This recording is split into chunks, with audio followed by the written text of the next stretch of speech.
Welcome to today's webinar on the 2016 Annual Data Collection of Graduate Outcomes. This webinar will cover functionality of the new Graduate Outcomes dashboard and share some of the results of the first year of collecting annual graduate outcomes. My name is Christine Fleppies, and I'm the Director of Data Analytics here at ASPPH. Joining me on today's webinar is Emily Burke, Program Manager of Data Analytics. If for any reason you should become disconnected from the webinar, please attempt to sign back in using the login provided when you registered. If you are unable to connect within 5 minutes, the ASPPH Data Center will send out an email detailing next steps. Questions can be submitted by typing them in the comment box in the GoToMeeting section on your screen. We will answer as many questions as time will allow at the end of the webinar. In addition, we will post a recording of the webinar on the member portal. Before we get started, I'd like to mention some exciting changes coming to the ASPPH Data Center member portal. As you may have read in the June Data Center Quarterly communication, a new Data Center portal will launch in September in alignment with the 2017 Annual Data Reporting. The new website will provide members with a one-stop shop for their data analytics needs. Recognizing the greater demand in producing and delivering interactive analytics via Tableau dashboards to our members, the new Data Center portal will provide data from multiple resources under one password-protected website and feature more dashboards and reports for your use. You will experience a slightly different user flow on the new site, but the dashboard you are viewing today will be found in the new site in the graduate sections. We will now begin the demonstration. In order to demonstrate how reporting members are able to view the data, we will begin the demonstration logged in as Columbia University Mailman School of Public Health. However, we will log out of this account in order to review the total results. As Emily is logging us in, I want to let you know that the data found on the ASPPH Graduate Outcomes Dashboard were collected during the 2016 annual reporting cycle. These data represent the graduate outcomes for the academic year 2014-15. The time frame for data collection aligns with CEPH criteria to ease members' data reporting burden. For this first collection that we did in beta testing, we had 54 members report their graduate outcomes data. The data were reported to ASPPH, but the means for collecting the data by individual institutions is not known, and it does vary. Some methods of data collection include surveys of graduates, online searching, connections with faculty, and many more ways. The data are presented on the dashboard for your institution, indicated with the red bars under My Institution, and also in aggregate for all other reporting institutions, as indicated with the gray bars under that category. If you have not submitted your data, your view will be only of the other reporting members. I will now turn the webinar over to Emily, who will describe the dashboard functionality and some of the results from this first ever annual collection of graduate outcomes data. Thanks, Christine. Before I get started, I would like to direct your attention to the tab at the top of the screen that says How to Use the Dashboard.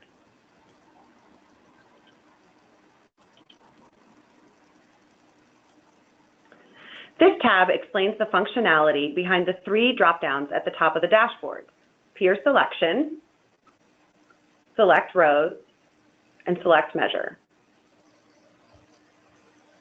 The Peer Selection dropdown allows users to view all reporting members, or just My Institution, and other reporting members.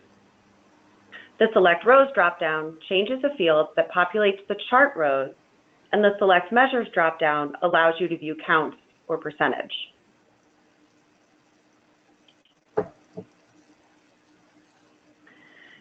The red bars are the data reported by My Institution and on the right-hand side in gray, as Christine said, are all other members.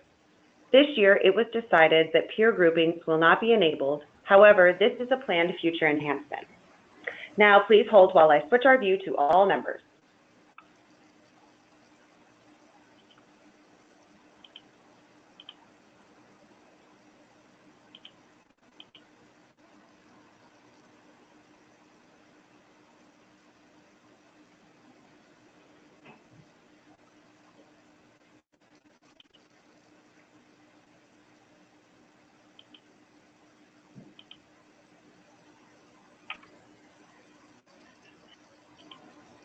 All right, thank you for holding.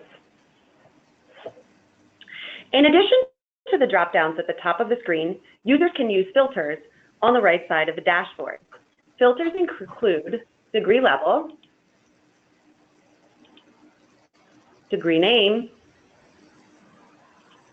and area of study.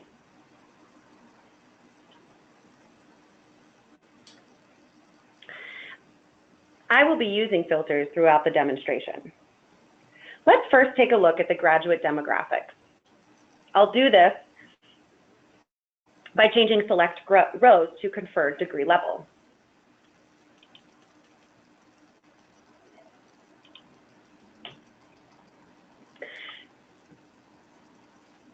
%68% of graduate outcomes reporting was done by master's level graduates, and 23% was from undergrad. The top 3 degrees are MPH at 48.4%, BS at 13.4%, and BSPH at 7.9%.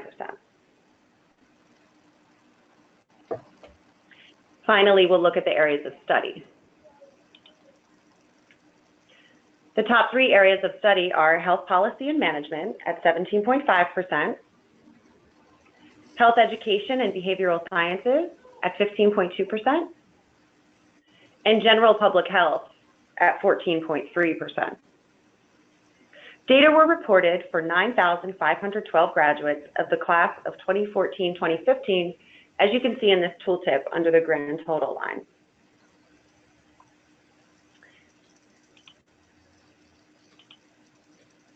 I've changed select rows back to graduate outcomes. You can see that the majority of graduates are employed. I will use the degree level filter to show these results for graduate level and undergraduate level grads. First, we will look at graduate level graduates.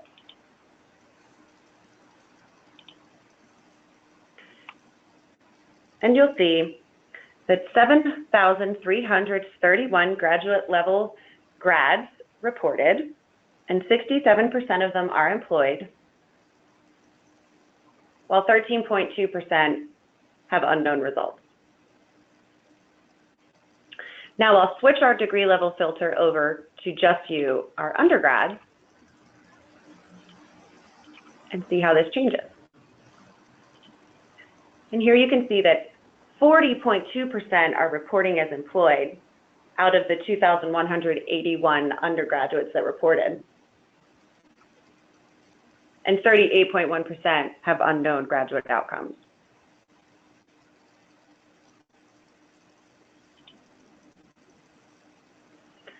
Now we'll take a look at employment type.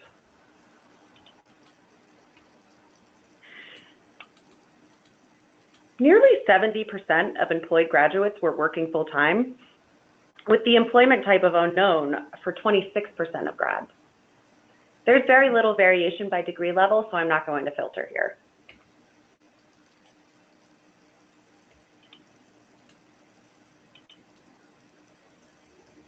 Now we're viewing employment sectors. The top 3 employment sectors for all employed graduates are healthcare organization at 22.7%,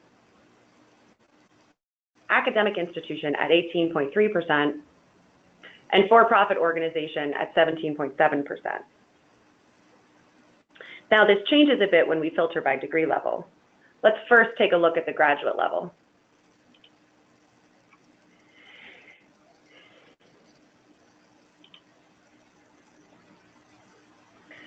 Out of the 4,913 graduates that reported as employed, the top 3 employment sectors are healthcare organization at 23.2%, academic institution at 20.3%, and government agency at 18.1%. You'll see how this changes when we change it over to undergrads.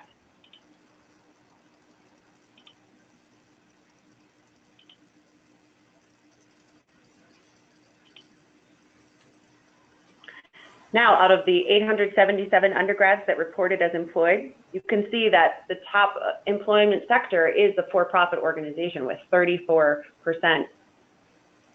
followed by healthcare organization at 19.5%, and government agency at 11.1%.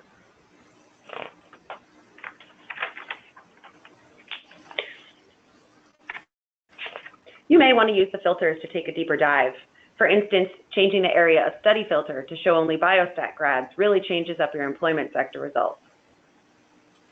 I'll let you all do that on your own time. And now I'll take us over to the salary tab. As Emily takes us over there, I want to provide a few notes on the salary data. The annual base salaries and first-year bonuses were collected as absolute values. The results are presented in aggregate using the ranges indicated in the chart and as quartiles in the data table below. If fewer than 6 salaries are reported once the data has been filtered, the results are masked to protect the privacy of individual data. Information on responses are presented above the dashboard in order to remind users that the data has some limitations when interpreting it. For salaries, not all reporting members provided annual base salary and first-year bonus data. As shown, salaries were provided for a little over 1,000 graduates of the class of 2014-15. This is much reduced from the previous numbers that you saw. The first-year bonuses were reported for 570 graduates of this class. This dashboard features similar functionality as the previous dashboard, with additional filters related to employment outcomes. I'll hand it back over to Emily for a brief demonstration. Thanks. Now, again, this dashboard features the 3 drop-downs at the top of the screen. You'll notice this difference in that the Select Rows drop-down offers annual base salary and first-year bonus. You can see by looking at the table below that the average salary of all reporting grads, which was, as Christine said, 1,071, is almost $65,000. The most represented salary range is $40,000 to $60,000. I'm going to change the area of study filter to biostatistics to see how this changes.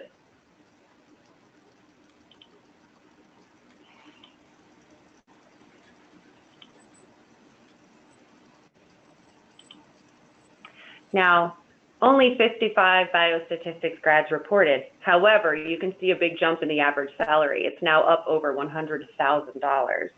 And the most represented salary range is $60,000 to $80,000 a year.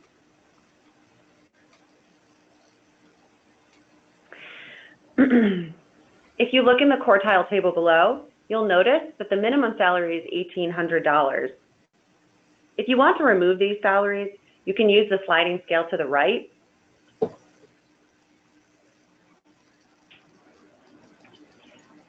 And you'll see how the quartiles change.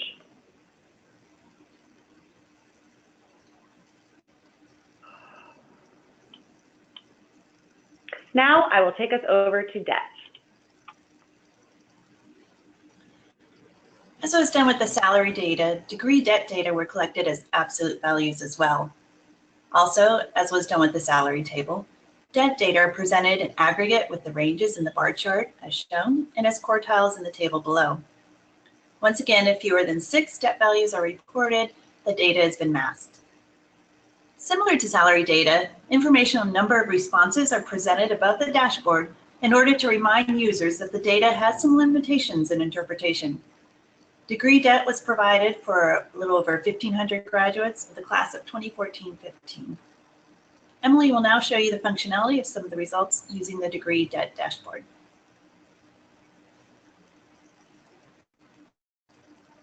You can see here that almost 50% of grads are reporting no debt.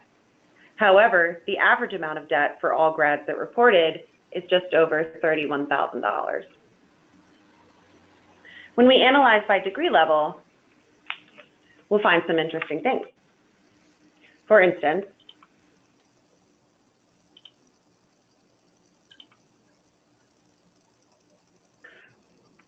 the average debt load for an undergraduate degree is almost $25,000, whereas the average debt load for a master's is up around $33,000. And then if we look at doctoral, we're back down around 25, which you can see here. Still, the majority of graduates are reporting no debt. I'm going to clear this filter out and put all of our graduates back in and demonstrate how this degree debt slider works. You can see that the quartiles are showing that the minimum at 0 debt and the 25th percentile 0 debt. So if you want to remove those from your analysis, just use the degree debt slider.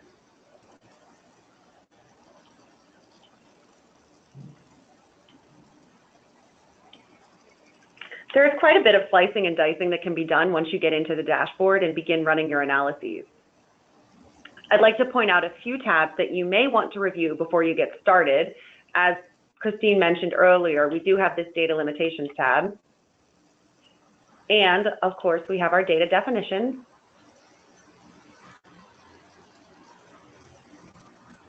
I assure you will load. And as you know, we value your feedback, so let us know what you think. And now we're going to take questions. And as we mentioned earlier, you can type your questions into the question box in the GoToMeeting window, and we will answer them. Christine, I will feed questions to you. Great. Well, I just want to mention to our attendees today that we've already noticed that a number of you have already logged into this dashboard, and we're very pleased to see that. Actually, it seems the most popular dashboard to date that we've put together. So it's really showing the importance of this data collection. If your institution has data to report, we would happily assist with adding it to the 2016 collection or in the upcoming 2017 collection. By reporting, your institution's data will then appear in red, and it'll be more easeful for you to compare with the other reporting members. So we encourage you to do so.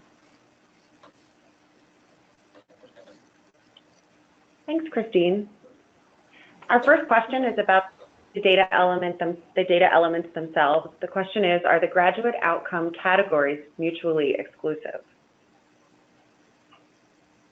Oh, yes, that is a good one. Not fully mutually exclusive. We have had a work group of members helping us with this process of developing the graduate outcomes, and also wanting to align with CEPH. So there is still a bit of crossover, unfortunately, and we're balancing what the information we want, the information that the graduates can easily identify with when they're reporting outcomes. So potentially there is some crossover still. We're asking in our data definitions, we ask for the main component, which is the main employment sector, and asking for that information, and hope that our members are doing so likewise. There's definitely a lot of complications when you get into some of the different categories of the data, especially in terms of employment sector in the detailed. And that being said, when entering the data, you are only allowed to select one graduate outcome per graduate. And I'll move on to our next question. Does the salary data include students who have previous graduate degrees? Yes, it does. So we have not teased out whether in this data collection what other degrees that they hold. So for example, there could be definitely person with an MD degree who has been working for many years, 20 years, and goes back to get an MPH. So yes, they are mixed in with somebody who is right out of school getting their MPH as well, or right out of undergrad getting their MPH. So it is kind of a mixed bag, and definitely one of the limitations of the data set. Great. And I'll take this one. There's a question about whether or not part-time salaries are lumped in with full-time salaries, and you'll see on the dashboard that there is a filter to remove full-time or part-time salaries from the salary analysis. The next question is about debt. Does the debt include only federal debt, or does it also include private loans? So the debt question is about all debt, both federal and private, and personal as well. Great.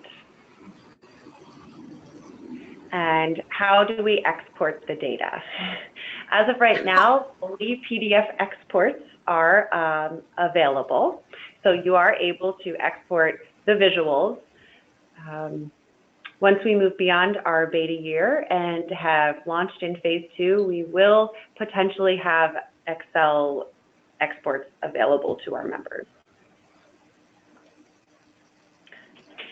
I'll just mention here too, Emily, that this year was very much in line with what we saw in our 2014 pilot of collecting graduate employment data. That's what the pilot was about. And we had about the same number of records submitted. So part of that plan way back a couple of years ago was that if we build it, they will come, and hopefully we will get more and more members reporting as they are building up their own internal systems to collect this data, so that we can have a more robust data collection and definitely provide you with even more detail going forward. Definitely, if you see something on here that you are not able to calculate with the dashboard, definitely you could send us a data request at any time. We can see what we can do by looking at the data. This is very sensitive data because it is individual data, so we're taking more precautions with it. Great. And to follow up on Christine's point, we are receiving a lot of questions about how to report the data, and I think that perhaps I'd be happy to take these questions offline. They seem very specific to some of our member institutions. So I will be saving these questions and following up with you all. But we can take just a few more. And yes, the question and answer segment will be included in the recording. Thank you for asking. When will the 2017 data definitions be available, Christine? That is a good point. We need to make those available soon. We do have them. There has not been that many changes. We've refined some of the data elements to help based on the number of questions we received last year. So there have been a few additions to the variables in terms of the primary employment setting, but most everything else is pretty much the same. And yeah, Emily, we can get those out sooner. Data set we launch officially for 2017 on September 11th. And so, but we recognize that you all need this information now if you're collecting that. So we will get that out to you. Great. Thank you, Christine. And finally, if you're here today and you've tried to access the graduate outcomes dashboard and have not been able to because it's grayed out, just talk to your data administrator. That means that they need to reset your rights to make sure you have access. And with that, I think we've covered everything. There are a few questions here. I'll follow up individually, but Christine, do you want to wrap us up here? Yes, definitely. First of all, I want to thank the many members who provided feedback and input onto this, once again, first ever annual data collection on graduate outcomes. And I do just want to pause there and say thank you to the 54 reporting members for helping us get to this point.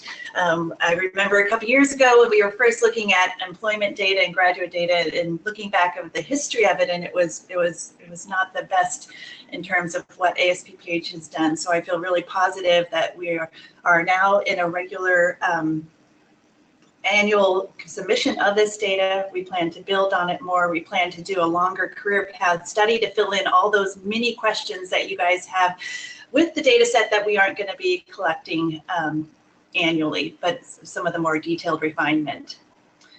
So the goal of this was to, of our annual data collection, was to ask the mission critical data elements. We were balancing providing our members and especially the students and graduates with less burden in terms of reporting to ASPPH, which is why we were not able to answer all the questions with the data, but I do hope everybody's recognizing that this is pretty powerful data in and of itself. So if you have any more questions or need any assistance, definitely please contact us at the contact information found at the bottom of the Data Center member portal. You can always just email data@asppph.org as well. So thank you, Emily, and thanks everyone for attending. And we look forward to seeing how useful this dashboard is for you.